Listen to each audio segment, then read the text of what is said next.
नमस्कार साथियों, आप सभी का स्वागत है और उम्मीद करता हूँ कि आपकी पढ़ाई अच्छे से चल रही होगी।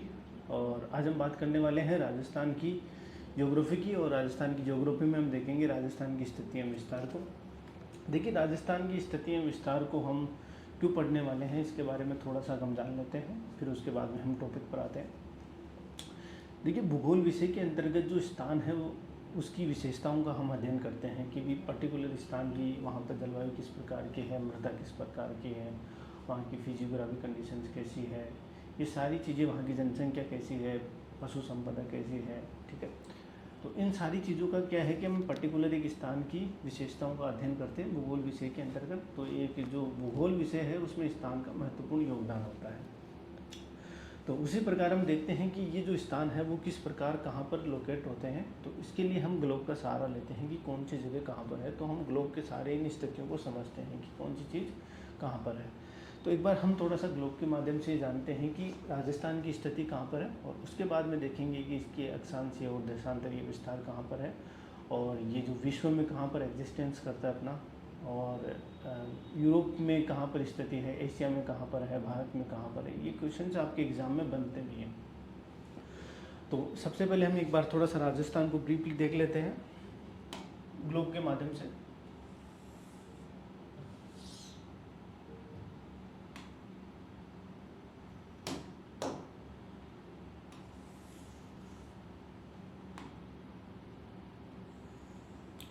देखिए, ये है, इन रेखाओं को बोलते हैं अक्षांश रेखा, और ये जो लाइन है ये है 0 डिग्री अक्षांश। ठीक है, ये जो 0 डिग्री अक्षांश है ये ग्लोब को बराबर दो भागों में बांटता है। इस वाले जो पार्ट है इसको बोलते हैं हम उत्तरी गोलार्ध, और इसको बोलते हैं दक्षिणी गोलार्ध।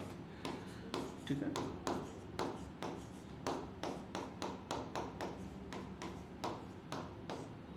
इसको बोलते हैं उत्तरी गोलार्ध।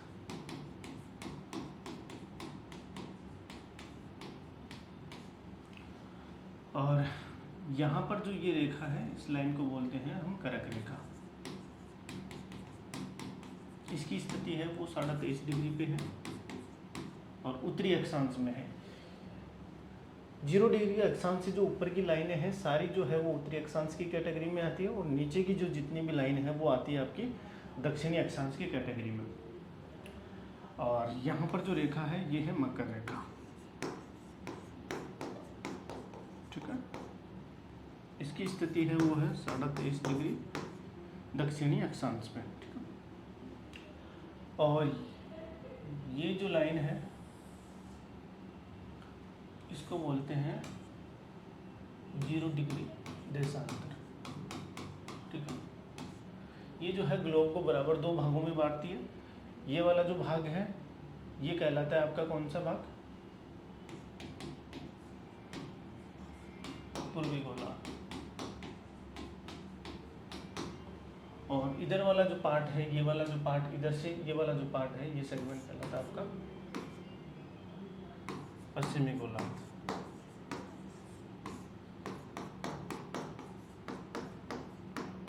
ठीक, अब हम बात करेंगे राजस्थान की स्थिति की। राजस्थान की स्थिति है यहाँ पर।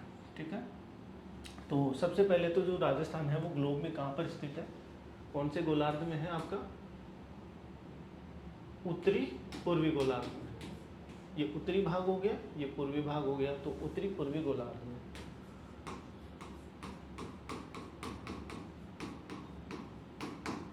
एक क्वेश्चन तो आपका यहाँ से तैयार होता है कि राजस्थान की जो ग्लोब पे स्थिति है वो कौन सी है, उत्तरी पूर्वी गोलार्ध में। और उसके बाद में हम देखते हैं अक्षांशों को कि कौन से अक्षांशों से और देशांतर जो है उनके बीच में राजस्थान बसा हुआ है। तो एक बार इसको हम मैप के माध्यम से देखते हैं, और उसके पहले हम एक बार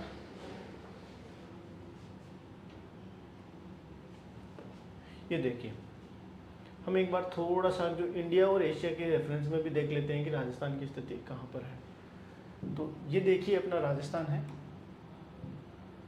ये वाला आर्च, इसकी इंडिया के रेफरेंस में जो है स्थिति है वो कौन सी है, ये वाली जो डायरेक्शन है, ये वाली जो दिशा है, इस दिशा को हम किस नाम से जानते हैं, उत्तर पश्चिम के नाम से जानते हैं। ठीक है, और हम बात करें कि ये है आपका एशिया का पार्ट है। एशिया के रेफरेंस में हम बात करें कि राजस्थान की जो स्थिति है वो कौन सी है, यहाँ पर दक्षिण पश्चिम, ये वाली दिशा कौन सी है, दक्षिण पश्चिम की। तो इंडिया के संदर्भ में जो राजस्थान की स्थिति है वो कौन सी है, उत्तर पश्चिम में, और एशिया के रेफरेंस में है वो कौन सी स्थिति है, दक्षिण पश्चिम में। ये उत्तर पश्चिम है, ये दक्षिण पश्चिम है। ये आपका एक यहाँ से दो पॉइंट ये क्लियर हो गए कि राजस्थान की जो स्थिति इंडिया के रेफरेंस में कौन सी दिशा में है और एशिया के रेफरेंस में किस दिशा में है। अब हम नेक्स्ट देखते हैं अक्षांश और देशांतर को।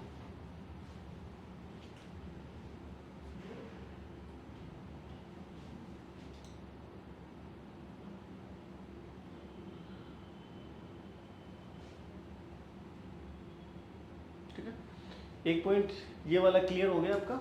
और उसके बाद में मैंने बताया आपको कि जो इंडिया के रेफरेंस में जो भारत की स्थिति है वो किस प्रकार से है, और यूरोप के एशिया के रेफरेंस में है वो भारत की स्थिति किस प्रकार से है। उसके आगे हम नेक्स्ट देखते हैं अक्षांश और देशांतर के बीच में। देखिए ये जो लाइन है ये है आपकी कौन सी रेखा है, इसको बोलते हैं देशांतर रेखा।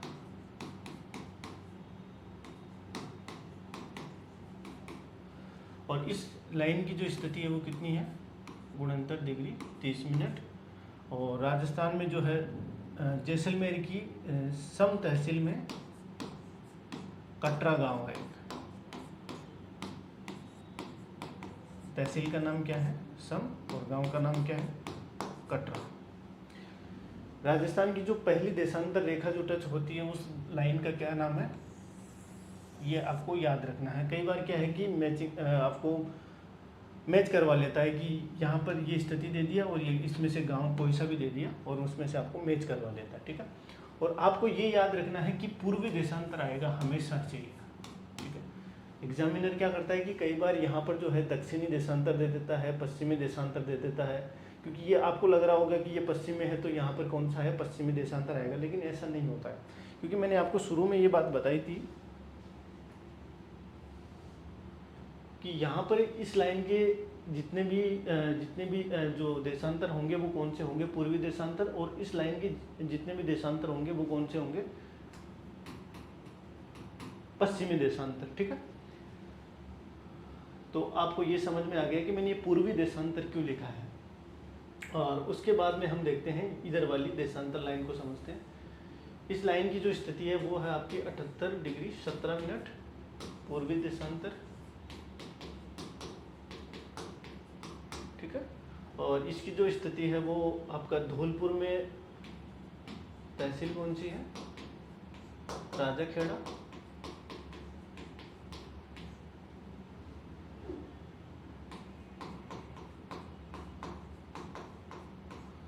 और जो गांव है वो कौन सा है, सिलाना।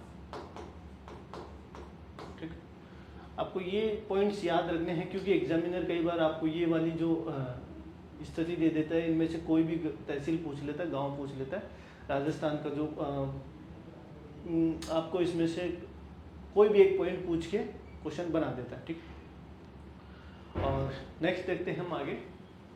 उत्तर में जो स्थिति है वो राजस्थान की, इनको बोलते हैं हम अक्षांश रेखा। तो ये जो अक्षांश होगी कौन सी होगी, 30 डिग्री 12 मिनट उत्तरी अक्षांश।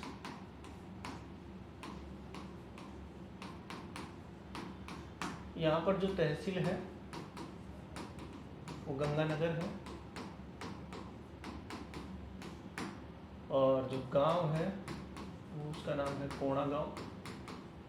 ठीक है, ये आपको ये गांव का नाम याद रखना है क्योंकि कई बार एग्जामिनर जो है आपको यहाँ पर ये पॉइंट दे देता है और उसके बाद में मैच करवा देता है कि 30 डिग्री 12 पे कौन सा गांव स्थित है। और नीचे की जो स्थिति है वो किस प्रकार से है,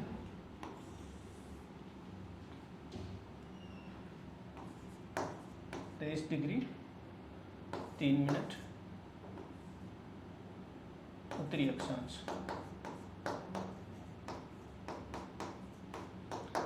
आपको याद ये रखना है कि यहाँ पर जो ये अक्षांश आएगा ये उत्तरी अक्षांश आएगा, वहाँ पर भी उत्तरी अक्षांश आएगा। एग्जाम में आपको गलती ये नहीं करनी है कि यहाँ पर नीचे है तो यहाँ पर दक्षिणी अक्षांश आएगा। मैंने आपको पहले ही ये चीज़ क्लियर कर दी थी यहाँ पे कि इस लाइन से ऊपर के जितने भी अक्षांश होंगे वो उत्तरी अक्षांश में होंगे और इसके नीचे के जो अक्षांश होंगे वो किसमें, दक्षिणी अक्षांश में। तो राजस्थान की जो स्थिति है वो कहाँ पर है, उत्तरी अक्षांश में है। तो जो ये नीचे वाला जो मैंने आपको पॉइंट बताया था, यहाँ पर जो ये अक्षांश है वो कौन सा है, उत्तरी अक्षांश।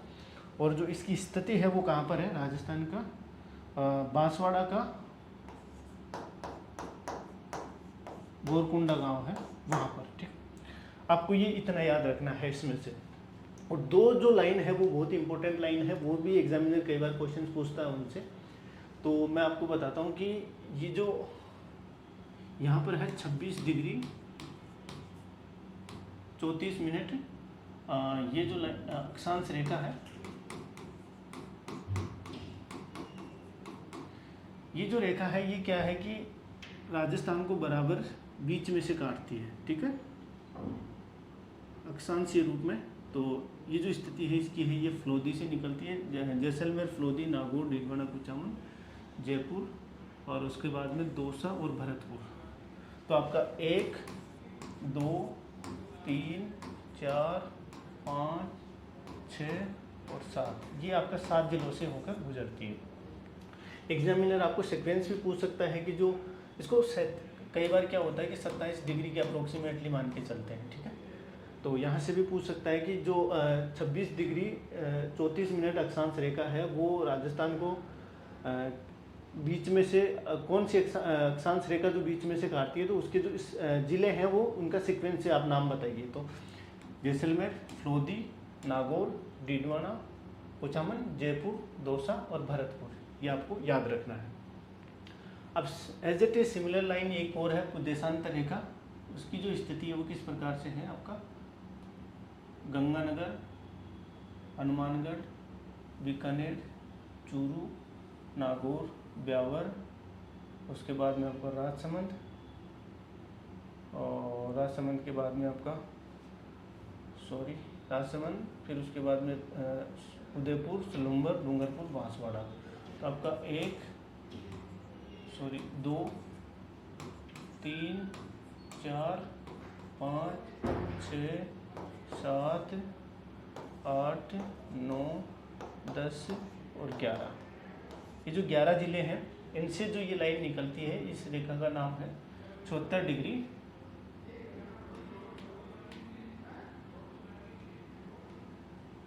पूर्वी देशांतर। ठीक है, इसको यहाँ पर आप मेंशन कर लीजिए, 74 डिग्री पूर्वी देशांतर।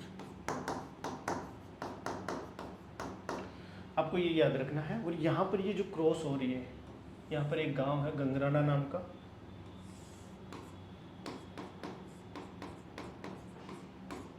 ठीक है, ये गंगराना नाम का गांव है। तो ये पूछ लेता है कई बार कि जो 26 डिग्री 34 मिनट जो अक्षांश रेखा और 74 डिग्री पूर्वी देशांतर को बीच में कौन से जिले में काटती है, तो एक तो ये आपको जिले का नाम याद रखना है, और दूसरा जो जहाँ पर काटती है उस गांव का नाम याद रखना है, ये आपको हल्का सा याद रखना। तो यहाँ से कई बार फैक्चुअल क्वेश्चंस बनते हैं। और जो लंबाई और चौड़ाई है वो आपको पता ही है कि 869 है, और ये है आपकी 826।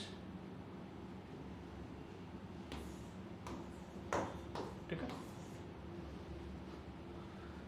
ये इतने फैक्ट आपको इसमें से याद रखने हैं, क्योंकि एग्जामिनर कई बार इनमें से क्या है कि क्वेश्चन पूछ लेता है। ठीक है, एक बार इसको हम थोड़ा सा रिवीजन मोड पे देखते हैं हल्का सा।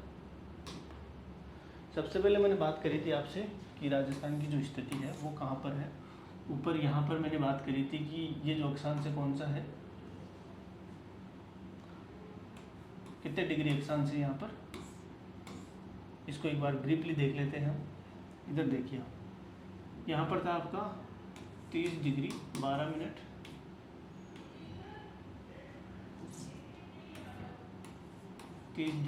मिनट, कौन सा अक्षांश है, उत्तरी अक्षांश। ठीक है, और यहाँ पर है वो कितना है 69 30 डिग्री पूर्वी देशांतर, और यहाँ पर जो स्थिति थी वो कौन सा है, 23 डिग्री 3 मिनट उत्तरी अक्षांश,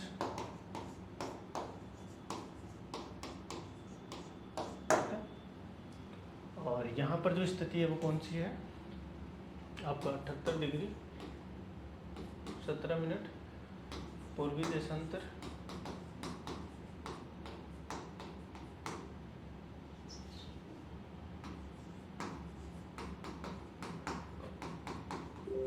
ठीक है। और मैंने यहाँ पर बात करी थी एक लाइन की, और यहाँ पर जो मैंने गाँव की स्थिति में आपको क्लियर करता हूँ। यहाँ पर जो स्थिति है वो कौन सा है आपका जैसलमेर का, सम का कटरा, और यहाँ पर जो स्थिति है वो गोरकुंडा है, और यहाँ जो स्थिति है वो कौन सी है, राजेखेड़ा, आपका सीलाना गांव है, और यहाँ जो स्थिति है वो गंगानगर का ओणा गांव, ठीक है। और उसके बाद में लंबाई चौड़ाई आपको पता ही है कि कितनी है, 826 है, 869, ठीक है। और उसके बाद में जो स्थिति है वो यहाँ पर जो रेखा निकलती है वो कितनी है, 70, ये आपका, ये यहाँ पर लिख लीजिए आप 26 डिग्री 34 मिनट, ठीक है। और इधर से जो लाइन आती है इसकी स्थिति है वो कितनी है, 74 डिग्री देशांतर रेखा है ये आपकी। तो यहाँ पर जो स्थिति है वो कौन सा है, गंगराना,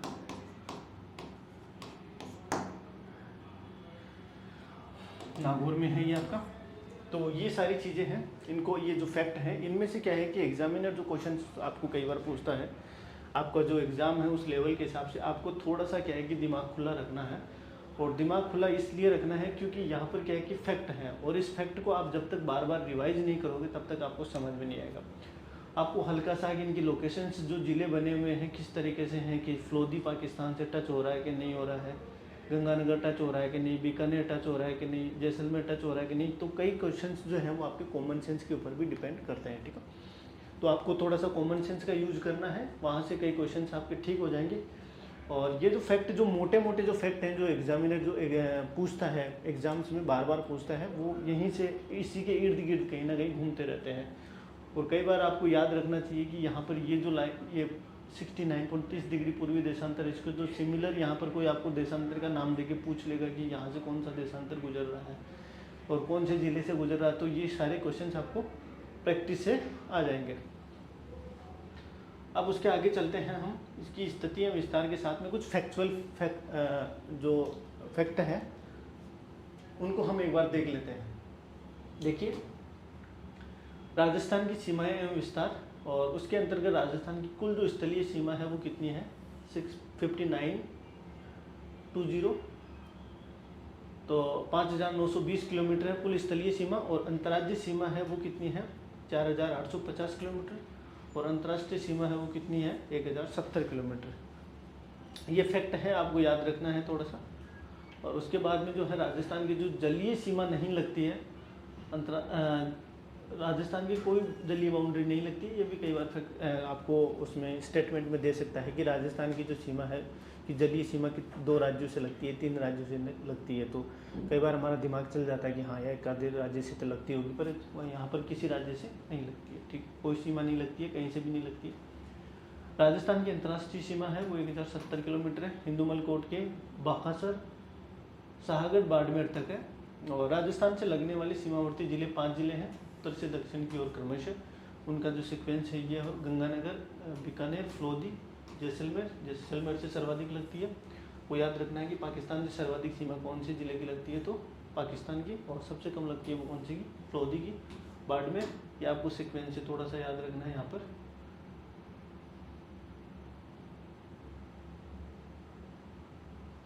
इस तरीके से गंगानगर, बीकानेर, फ्लोदी, जैसलमेर, बाड़मेर, ठीक।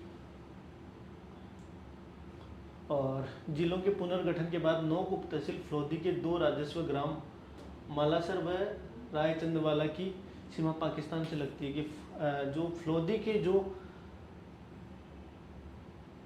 2 राजस्व ग्राम मालासर व रायचंदवाला की जो सीमा है वो कहाँ से लगती है? पाकिस्तान से। तो एक बार ये माइनर फैक्ट है, लेकिन एग्जामिनर पूछ ले तो आपको याद रखना है। यहाँ पर जो है ये दोनों स्थित है, ठीक है।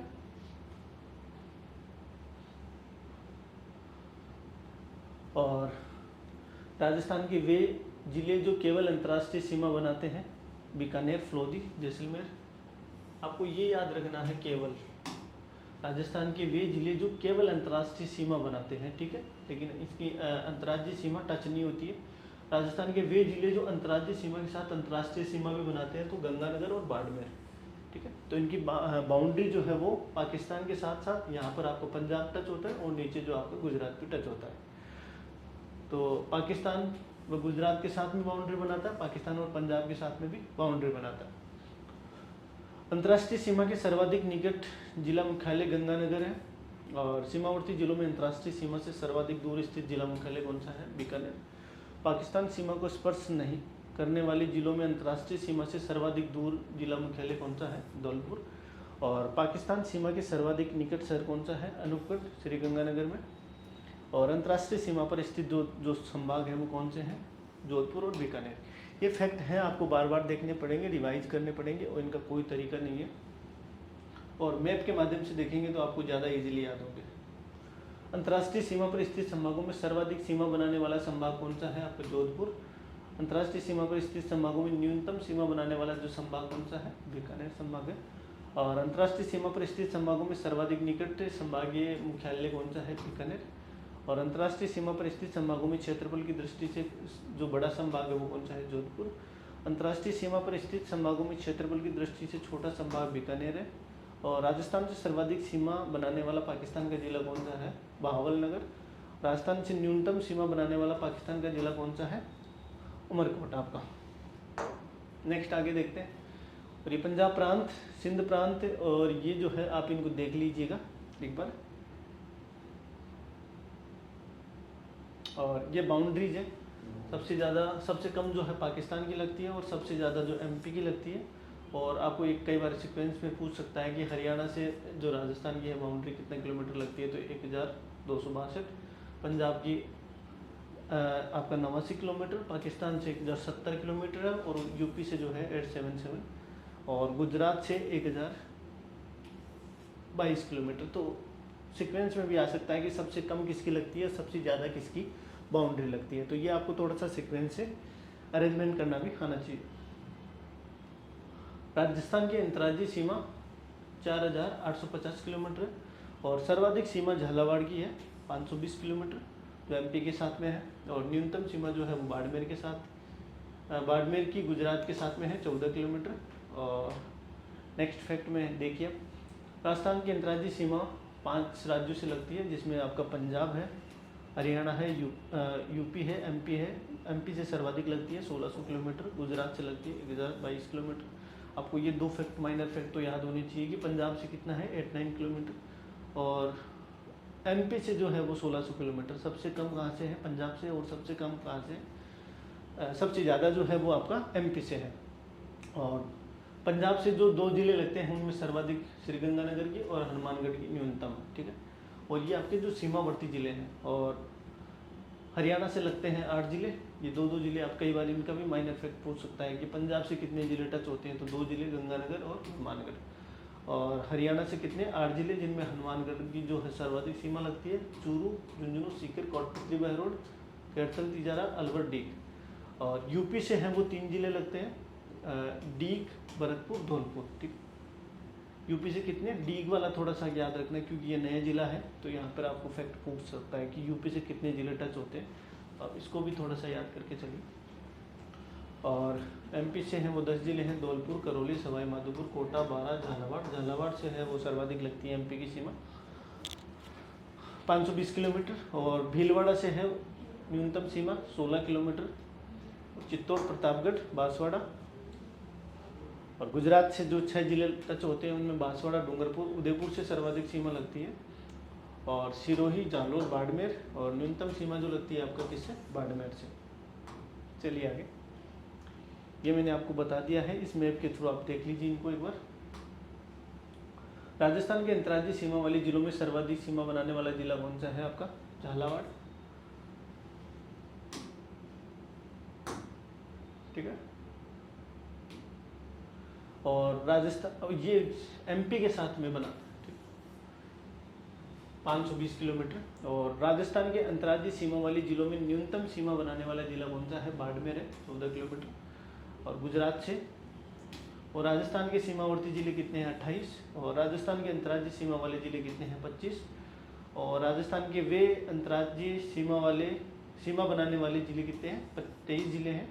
राजस्थान के अंतर्वर्ती अंतःस्थल जिले जो हैं, जो किसी राज्य व देश की सीमा से स्पर्श नहीं करते हैं, तो इनकी संख्या कितनी है, 13। आप इनको भी याद रखते हैं, थोड़ा सा इसको याद रखिए, फैक्ट जो है इम्पोर्टेंट है।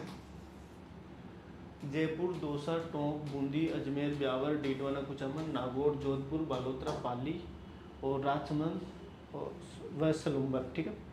ये किसी ना तो किसी राज्य से अपनी बाउंड्री बनाते हैं और ना ही किसी देश के साथ में बाउंड्री बनाते हैं। तो यहाँ से कई बार एग्जामिनर क्वेश्चंस पूछ सकता है, तो अब इसको थोड़ा सा इम्पोर्टेंट फैक्ट मान के चलिए।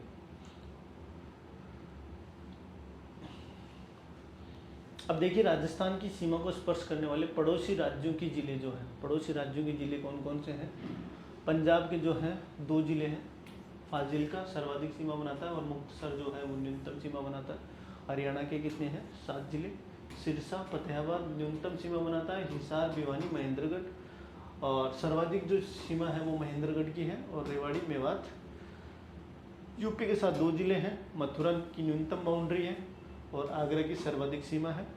और मध्य प्रदेश के 10 जिले हैं, जिसमें मुरैना, श्योपुर, शिवपुरी, गुना, राजगढ़, आगरमालवा, नीमच, और नीमच की जो है वो सर्वाधिक सीमा है। और मंदसौर, रतलाम, झाबुआ की कितनी है, न्यूनतम है। गुजरात के कितने जिले हैं, 7 जिले हैं, जिसमें दाहोद, महिसागर, अरावली, साबरकांठा, बनासकांठा और सर्वाधिक जो सीमा है वो किसकी है, बनासकांठा की। और न्यूनतम जो है वो किसकी है, कच्छ की। नेक्स्ट, ये जो जिले हैं इनके नाम हैं, ये मुख्तसर यहाँ पे है, तो आपको इनका थोड़ा सा नाम याद रखना है, मैप में देख लीजिए आप इनको। 2 राज्यों से सीमा बनाने वाले राजस्थान के जिलों की संख्या कितनी है, 4, जिसमें आपका हनुमानगढ़, डीग, धौलपुर, बांसवाड़ा। हनुमानगढ़ की 2 राज्यों से लगती है, कौन से, पंजाब और हरियाणा से। डीग की हरियाणा और आपका उत्तर प्रदेश से। धौलपुर की उत्तर प्रदेश और मध्य प्रदेश से। और बांसवाड़ा की एमपी और गुजरात से, ठीक। तो आपको ये याद रखना है कि डीग वाला थोड़ा सा इम्पोर्टेंट मान के चलिए, डीग की हरियाणा और उत्तर प्रदेश से लगती है सीमा। मध्य प्रदेश के साथ 2 सीमा बनाने वाले जो जिले कौन से हैं, कोटा और चित्तौड़गढ़, ठीक है। क्षेत्रफल की दृष्टि से राजस्थान का सबसे बड़ा जिला कौन सा है, जैसलमेर।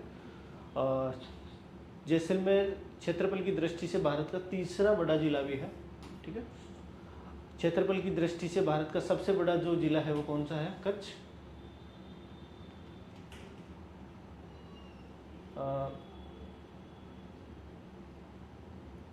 क्षेत्रफल की दृष्टि से भारत का दूसरा सबसे बड़ा जिला है वो कौन सा है, लेह। ये फैक्ट है, आपको देखते रहना है इनको बार बार। और राजस्थान की क्षेत्रफल की दृष्टि से 5 सबसे बड़े जिले कौन से हैं, पुराने आंकड़ों के अकॉर्डिंग है ये, जैसलमेर, बीकानेर, बाड़मेर, जोधपुर, नागौर। 5 सबसे छोटे जिले हैं, धौलपुर, दौसा, डूंगरपुर, प्रतापगढ़, सवाई माधोपुर। अभी तक इनके नए जो आंकड़े हैं वो आए नहीं हैं, पुराने आंकड़ों के अकॉर्डिंग है, तो आपको इसी सीक्वेंस में याद रखिएगा, धौलपुर, दौसा, डूंगरपुर, प्रतापगढ़, सवाई माधोपुर। हालांकि याद होंगे, लेकिन फिर भी आप एक बार इनको देखते रहिए। राजस्थान का सिरोही जिला क्षेत्रफल 1.50%, जनसंख्या 1.51% में लगभग समान प्रतिशत रखता है। प्रशासनिक दृष्टि से वर्तमान में 7 संभाग व 41 जिले हैं। वर्तमान में जो राजस्थान की स्थिति है वो कितने हैं, 7 जिले, 7 संभाग और 41 जिलों की स्थिति है। 1 नवंबर 1956 को अजमेर राजस्थान का 26वां जिला बना था। और परमेश चंद्र कमेटी की सिफारिश पर प्रतापगढ़ को राजस्थान का 33वां जिला बनाया गया था। प्रतापगढ़ जिला 26 जनवरी 2008 को अस्तित्व में आया। 1 अप्रैल 2008 से जिलों के रूप में कार्य करना प्रारंभ किया था। ठीक है, 26 जनवरी 2008 को अस्तित्व में आया था और 1 अप्रैल 2008 से इसने काम करना शुरू किया। परमेश चंद्र कमेटी का याद रखना है। 33वां जिला कौन सा था? प्रतापगढ़। ये फैक्ट कई बार एग्जामिनर पूछ लेता है। 2011 में सीएम गहलोत के कार्यकाल में नए जिले बनाने के लिए जीएस संधू कमेटी गठित की गई थी और सीएम वसुंधरा के कार्यकाल में 2023-18 में नए बनाने के लिए यही परमेश चंद्र कमेटी बनाई गई थी, जो कहाँ किस समय थी? प्रतापगढ़ के समय। राम लुबैया कमेटी मुख्यमंत्री गहलोत के टाइम मार्च 2022 को राजस्थान में नए जिलों के गठन के लिए पूर्व आईएएस ऑफिसर राम लुबैया की अध्यक्षता में बनाई गई थी और कमेटी की सिफारिश पर मुख्यमंत्री गहलोत ने 17 मार्च 2023 को विधानसभा में 19 नए जिले व 3 संभाग बनाने की घोषणा की थी और 5 अगस्त 2023 को नए जिलों की अधिसूचना नोटिफिकेशन जारी हो गया था और 6 अगस्त 2023 को गजट में प्रकाशित की गई और 7 अगस्त 2023 को नए जिलों की विधिवत रूप से लागू कर दी गई। लेकिन आगे कहानी क्या होती है? नए जिलों को रिव्यू करने के लिए भजनलाल सरकार ने 5 मंत्रियों की कमेटी बनाई और इस कमेटी के जो संयोजक थे मदन दिलावर जी और सदस्य राजवर्धन सिंह राठौड़, कन्हैयालाल चौधरी, हेमंत मीणा व सुरेश सिंह रावत थे। और फिर इन्होंने क्या किया? 23 दिसंबर 2024 को 9 जिले व 3 संभाग को समाप्त कर दिया और वर्तमान में जो स्थिति क्या बनाई? 7 संभाग व 41 जिलों की स्थिति बना दी। वर्तमान में जो राजस्थान में कितने जिले हैं? 41 जिले और 7 संभाग। ये आपके जिलों की सीक्वेंस है, किस प्रकार से बनाए गए थे और कहाँ से किस तरीके से।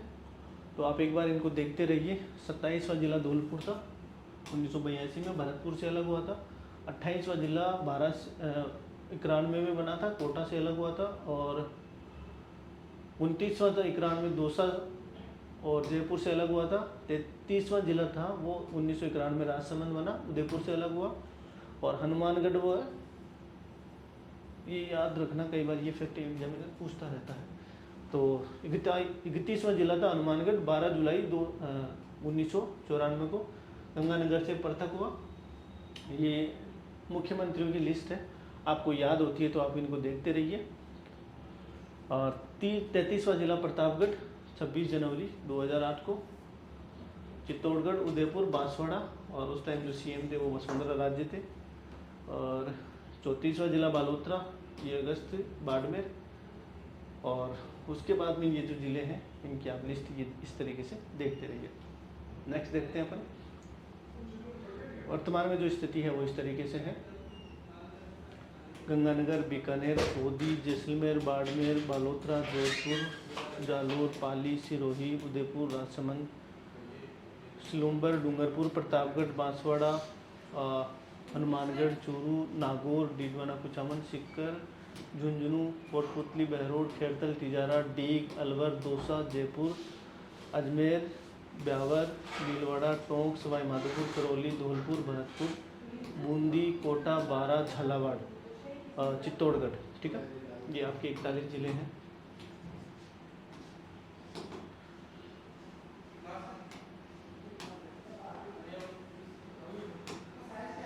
अब आपको इन जिलों का जो है एक तो लोकेशन याद रखनी है कि कौन सा जिला कहाँ पर सिचुएटेड है, क्योंकि आपको यहाँ से कई बार एग्जामिनर जो है वो माइनर क्वेश्चन पूछ लेता है कि सलूम्बर है उसकी कौन कौन से जो जिलों से सीमा टच होती है। प्रतापगढ़ से होती है, डूंगरपुर से होती है, बांसवाड़ा से होती है, उदयपुर से होती है। तो आपको इसको बार बार कम से कम 2-3 बार इसको खाली पेन पे लेके लिखना है, क्योंकि बिना लिखे याद नहीं होगा और याद नहीं होगा तो फिर एग्जाम में क्वेश्चन गलत होने के चांस बनते हैं। ठीक है, अजमेर दे दिया, आपको पूछ लिया। अजमेर देखिए कि अजमेर की सीमा कौन कौन से ज़िले से लगती है, ब्यावर, नागौर, डीडवाना, कुचामन, जयपुर, टोंक, भीलवाड़ा। यहाँ पर आपको बूंदी दे दिया। ठीक है, अजमेर की जगह सवाई माधोपुर दे दिया, अजमेर पूछ के सवाई माधोपुर दे दिया, टोंक आपको देके जयपुर देके वहाँ पर 12 दे दिया। तो कुछ भी वो किसी भी तरीके से क्वेश्चन बना सकते हैं।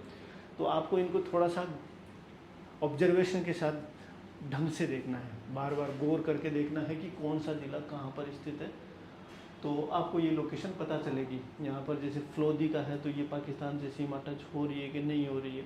कई बार एग्जामिनर पूछ लेता है कि जो सीमा जो है फ्लोदी की पाकिस्तान से टच है कि नहीं। ये पहले हमने डिस्कशन कर लिया, लेकिन यदि आप इस मैप को बार बार देखेंगे तो आपको ये चीज़ें याद होगी, क्योंकि याद करने का एक ही तरीका है, बार बार रिवाइज करिए। जितना ज़्यादा आप रिवाइज करेंगे उतना ही ज़्यादा आपकी मेमोरी में फिट होगी चीज़ें।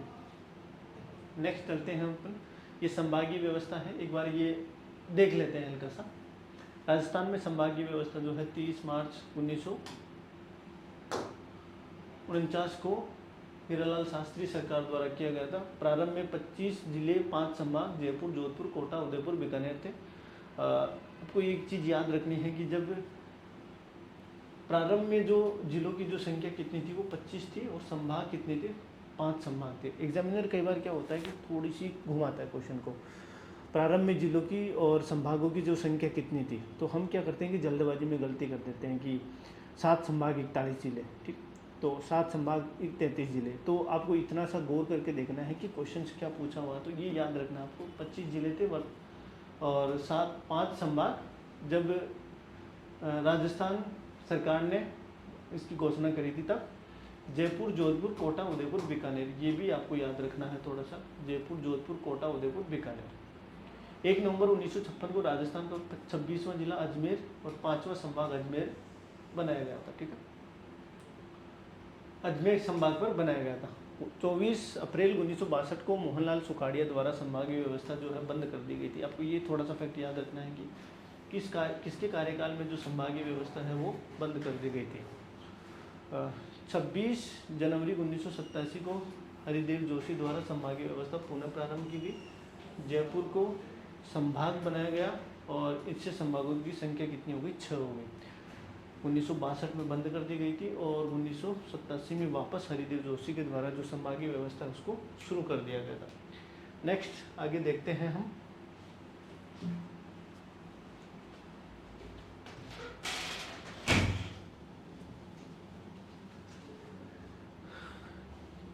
चार जून 2005 को वसुंधरा राज्य सरकार द्वारा भरतपुर को 7वां संभाग बनाया गया था और जिसमें भरतपुर, धौलपुर, करौली, सवाई माधोपुर जिले सम्मिलित थे, ठीक है। और 7वां संभाग कब बना था, 2005 में। और 1962 में जो संभागीय व्यवस्था क्या थी, बंद कर दी गई थी और 87 में जो है वापस शुरू की गई थी। ये आपको हल्का सा याद रखना है, ठीक है। 7 अगस्त 2023 को मुख्यमंत्री अशोक गहलोत द्वारा 8वां, 9वां, 10वां संभाग बांसवाड़ा, पाली व सीकर को बनाया गया। 29 दिसंबर 2024 को बचनलाल सरकार ने इनको वापस समाप्त कर दिया और वर्तमान में जो राजस्थान में जो संभाग है वो कितने हैं, 7 है। कोटा संभागीय आयुक्त को सिंचित क्षेत्र विकास आयुक्त, जोधपुर संभागीय आयुक्त को मरु विकास आयुक्त तथा उदयपुर संभागीय आयुक्त को जनजाति क्षेत्रीय आयुक्त का अतिरिक्त प्रभार दिया गया है। ये आप थोड़ा सा याद रखिए, क्योंकि कोटा का जो संभागीय आयुक्त है उसको सिंचित क्षेत्रीय विकास आयुक्त बनाया गया है और जोधपुर संभागीय आयुक्त को मरु विकास आयुक्त तथा उदयपुर संभागीय आयुक्त को जनजाति क्षेत्रीय आयुक्त का अतिरिक्त कार्यभार दिया गया है।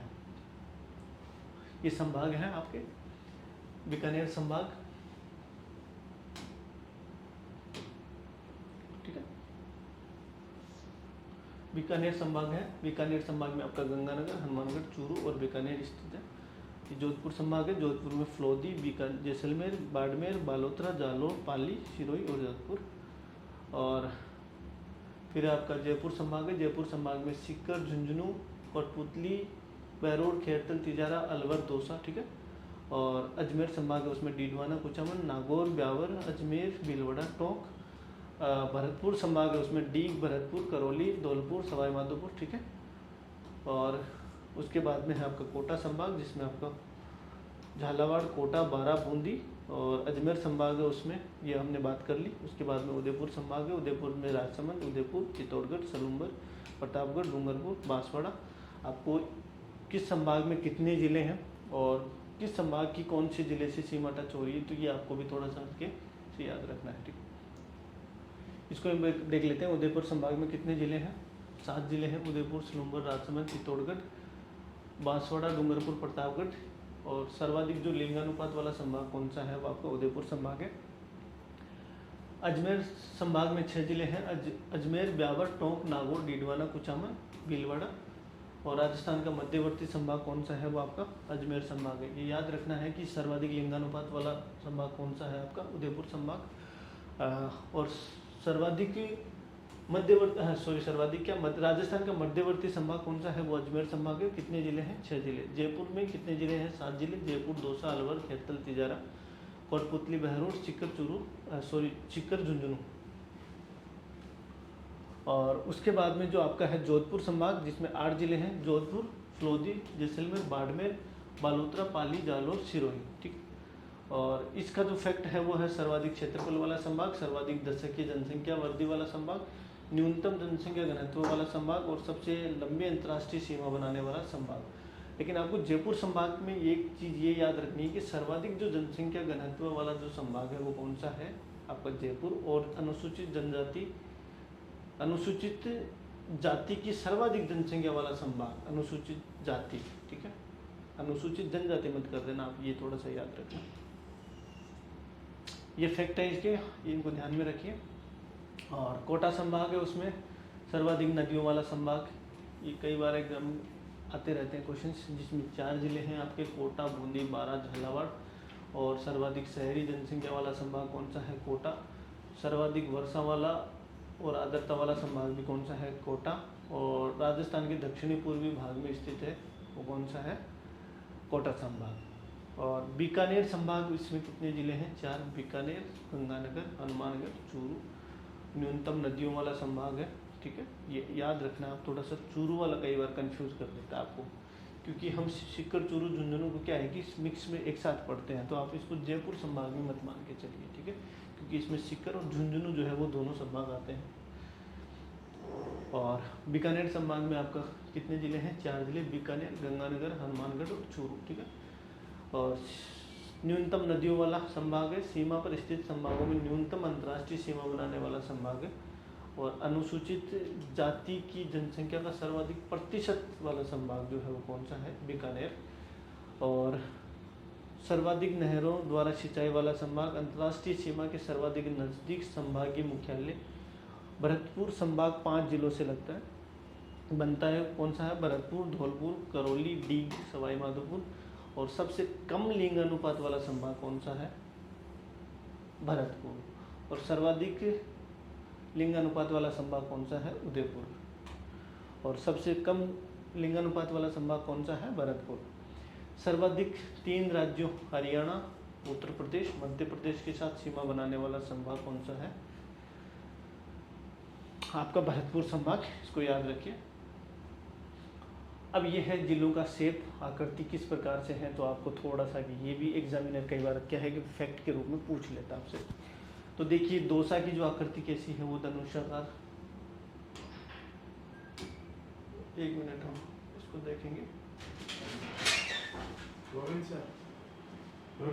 सर पेपर है पीरियड वाला, थोड़ी प्लानिंग होता तो। एक मिनट सर, हमें बता दें सर।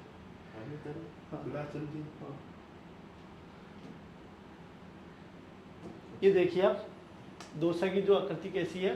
धनुषाकार। टोंकी कैसी है? समचतुर्भुज पतंगाकार। चित्तौड़गढ़ की घोड़े की नाल के समान, इल्ली के समान। और राजसमंद की कैसी है? तिलक के समान। जैसलमेर की कैसी है? सप्त बहुभुजाकार, अनियमित बहुभुज के समान। और सीकर की है वो प्याले नुमा, अर्धचंद्राकार। जालौर की कैसी है? व्हेल मछली के समान।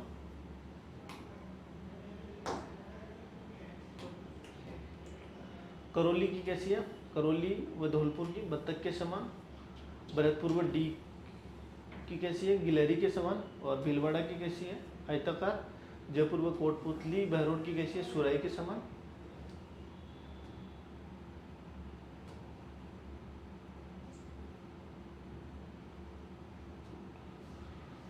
एक मिनट,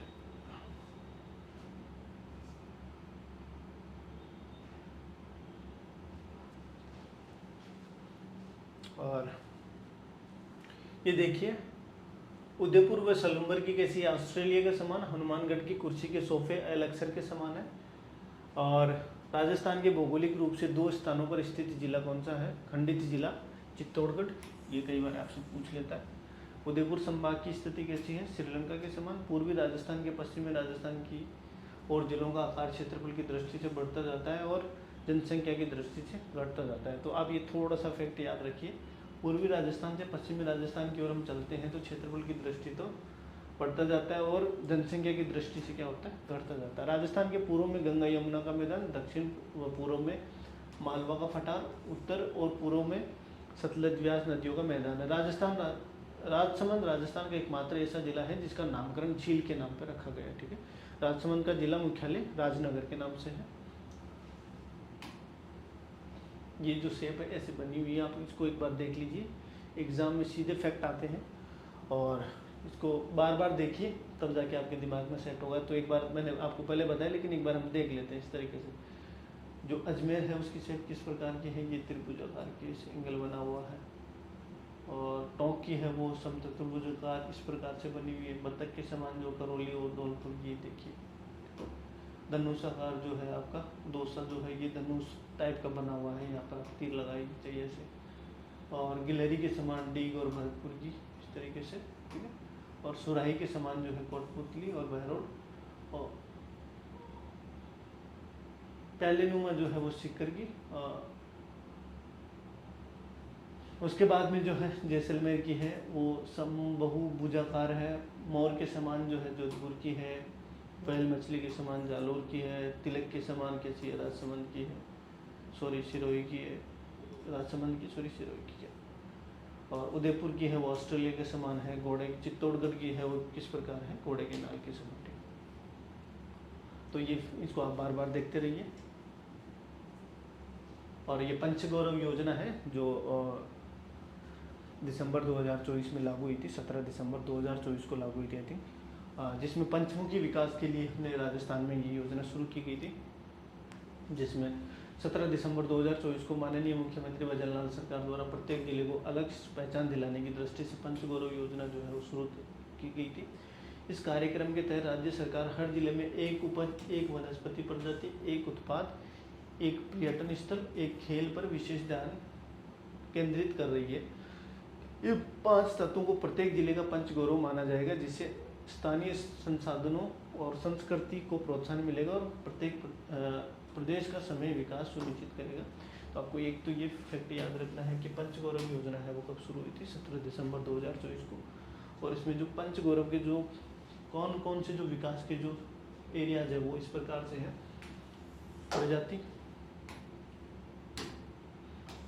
प्रजाति, पर्यटन स्थल, खेल, उत्पाद, उपज, उत्पाद, प्रजाति, पर्यटन स्थल और खेल।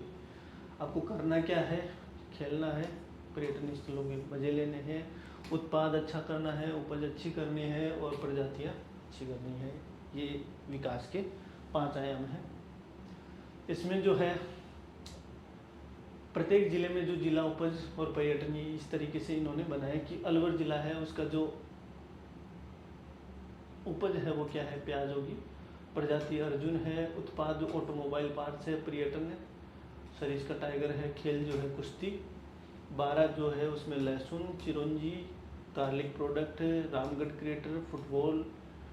और बांसवाड़ा में है आपका आम, महुआ प्रजाति, ग्रेनाइट उत्पाद, त्रिपुरा सुंदरी मंदिर। खेल जो है वो फुटबॉल। और बालोतरा में जो आपका जिला है उसमें आपका अनार, रोहिड़ा, टेक्सटाइल, नाकोड़ा जैन मंदिर, क्रिकेट। ठीक है, ये फैक्ट है, आपको इनको बार बार देखना है। और ब्यावर है उसमें आपका उपज है वो गेहूं है। प्रजाति है वो करंज है। कॉड गेहूँ, फेल्सपार पाउडर जो है। पर्यटन है वो टोडगढ़ है। और हॉकी जो खेल है। जिला भरतपुर। शहर कदम, कृषि आधारित उत्पाद, केवला देव नेशनल पार्क, कुश्ती।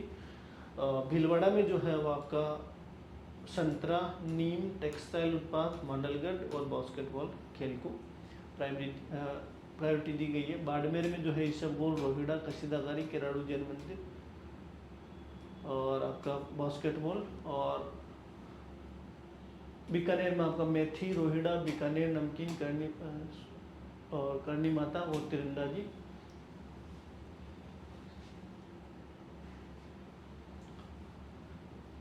आपका डीग जिला है वो उसमें सरसों, अर्जुन, स्टोन आधारित उत्पाद, डीग महल, कुश्ती। दौसा में जो है सौंफ, डाक, पत्थर के उत्पाद मेहंदीपुर बालाजी और फुटबॉल। और बूंदी है उसमें धान, थोक, चावल, तारागढ़ दुर्ग एथलीट। और चित्तौड़गढ़ है उसमें आपका अजवाइन, बील, ग्रेनाइट है मार्बल के उत्पाद, चित्तौड़गढ़ दुर्ग कबड्डी। चूरू है उसमें ग्वारपाटा, फोग लकड़ी के उत्पाद, मसाला सर बालाजी के मंदिर, मसाला सर सालासर बालाजी है ये, सॉरी, एथलीट। और उसके बाद में जो आपका हनुमानगढ़ में किन्नू, शीशम, कृषि आधारित उत्पाद, गोगामेड़ी, हॉकी। और डिडवाना कुचामन में आपका प्याज, खेजड़ी, मार्बल एवं ग्रेनाइट, तेजा जी का जो मंदिर है वो है, कबड्डी को प्रायोरिटी दी गई है। धौलपुर में जो आपका आलू, क्रंज, स्टोन आधारित उत्पाद, मचकुंड, हॉकी। डूंगरपुर में आम, सागवान, ग्रेनाइट, बाणेश्वर, हॉकी। श्री गंगानगर में किन्नू, बकायम, सरसों का तेल, हिंदू मलकोट और एथलीट। और उसके बाद में जो आपका झुंझुनू है उसमें सरसों, खेजड़ी, लकड़ी के हस्तशिल्प उत्पाद, लोहा गलबान, बास्केटबॉल। और जिला जो है जयपुर में गेहूं, लेसवा, रत्नाभूषण है, आमेर दुर्ग है, कबड्डी। झालावाड़ में संतरा, सागवान, पोटाश स्टोन के उत्पाद, गागरोन दुर्ग, बास्केटबॉल। इसमें आपको बेसिकली देखना क्या है कि कई जो सिमिलर है जिलों में जो पर्यटन है वो आप मोटे मोटे हैं, कई बार हमको इनको तो याद कर लेंगे, लेकिन आपको जो ज़्यादा ध्यान देना है वो क्या है कि एक तो ये जो खेल है इसको ध्यान रखना है, ठीक है। और दूसरा जो है आपको ये पता चल जाएगा क्योंकि हम बेसिकली जीके में पढ़ते रहते हैं कि पर्यटन जयपुर में है, तो आमेर दुर्ग कहाँ पर है, आमेर में है, जयपुर में है, सॉरी। तो आप इन चीज़ों को इजीली याद कर लेते हैं, लेकिन जो कंफ्यूज आपको बार बार होगा वो इन्हीं में होगा कि प्रजाति और उपज में, ठीक है। तो आप इनका ध्यान रखिए। अनार जो है वो कहाँ पर है, जालौर में। पीलू प्रजाति, पीलू जाल। और उत्पाद में ग्रेनाइट के उत्पाद, पर्यटन में सुंदर माता का मंदिर। और बॉक्सिंग जो है जालौर में, जैसलमेर में खजूर, पीलू जाल और येलो स्टोन के उत्पाद, जैसलमेर दुर्ग और जिम्नास्टिक, ठीक है। उसके बाद में जो है खेरतल तिजारा, उसमें प्याज है, शीशम, ऑटोमोबाइल पार्ट्स, तिजारा के जैन मंदिर, कुश्ती। और जिला है वो करौली, उसमें आपका तिल, बरगद, सैंडस्टोन के उत्पाद, कैला देवी के मंदिर, क्रिकेट। और जिला है वो कोटा, उसमें आपका धनिया, खेर, कोटा डोरिया, चंबल रिवर फ्रंट। और खेल जो है वो कुश्ती। कोटपुतली बहरोड में गाजर, गूगल और ऑटोमोबाइल पार्ट्स, बैराट, कुश्ती। जोधपुर में आपका जीरा, पीलू जाल, लकड़ी के फर्नीचर, मेहरनगढ़ दुर्ग और जिम्नास्टिक, ठीक है। और नागौर में जो है सौंफ, खेजड़ी, पान मेथी उत्पाद में। और मीराबाई स्मारक है, कबड्डी है। और जिला प्रतापगढ़ यहाँ पर स्थित है। तो ये कलौंजी प्रजाति में तेंदू, उत्पाद में थेवा, आभूषण। और पर्यटन में सीता माता व वन्य जीव अभ्यारण्य, एथलेटिक्स खेल की बात कर रहे हैं ये। और राजसमंद जो है यहाँ पर ये स्थित है, इसमें आपका जिला कौन सा है, राजसमंद जिले में। उपज जो है वो सीताफल है, प्रजाति है वो नीम है, उत्पाद जो है ग्रेनाइट एवं मार्बल के उत्पाद है, कुंभलगढ़ पर्यटन स्थल है। और हॉकी जो है खेल है। उसके बाद में है पाली, ये आपका यहाँ पर है। पाली में आपका मेहंदी, रोंज, टेक्सटाइल उत्पाद, रणकपुर जैन मंदिर, बास्केटबॉल।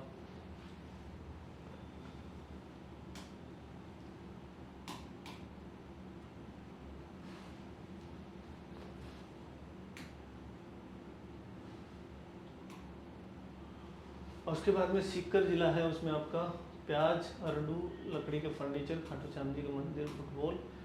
और टोंक में सरसों, अमलतास, स्लेट स्टोन के उत्पाद, डिग्गी कल्याण जी का मंदिर, एथलीट।